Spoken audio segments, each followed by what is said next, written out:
Hi, I'm Marlon from MMHealthandFitness.com, and today I'm back to talk about the second component of correcting excessive rounded upper back posture. Now, just to recap, the first component of correcting upper back posture is to make sure that the ligaments and muscles are more flexible and the spine is more mobile to allow movement into the correct postural position.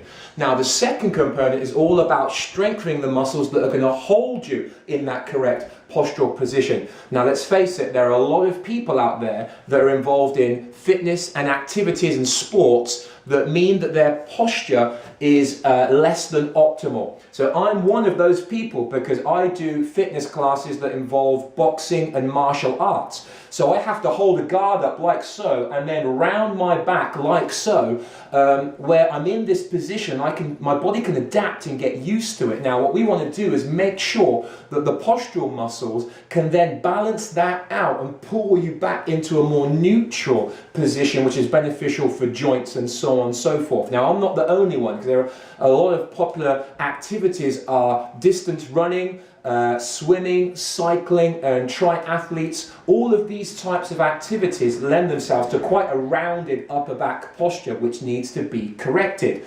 And so we need to develop some strength in these postural muscles. When you have that strength, the body will give you feedback when you're not in the correct position. Even if you're someone that is just an office worker sat down at a desk, if you start to slump and your muscles have no strength or memory of what should be the optimal alignment or position, then you're going to not be able to get any feedback. When you start doing regular postural training, it will feel alien when you start to slump. And when I participate in regular postural training, it's fantastic because I'm sat down, I may be tempted to slouch, and then what these muscles do is they immediately go, hang on, okay, I'm being stretched here, let's come back to our normal position, and then my body wants to readjust.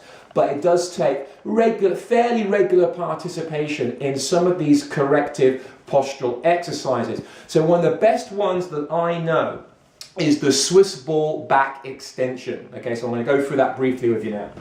So, here we have our ball, your tummy down on the ball. Now, I want to also start by saying that when you have a stiff area in the upper back, the ligaments there, it's quite likely that you'll have an area below or above that's moving too much because this area is stiff. So when you go to try and correct it or go into the right position, oftentimes what you'll do is you'll move from the wrong place. So if I'm trying to move my upper back and my lower back ends up moving, I'm just making the lower back too loose or move too much. So let me show you how you can effectively lock the lower back down. So what you want to do is tuck your tail under, okay, and also the lower abs will help with this. Squeeze your backside to help tuck the tailbone under. This will help to stabilize the lower back.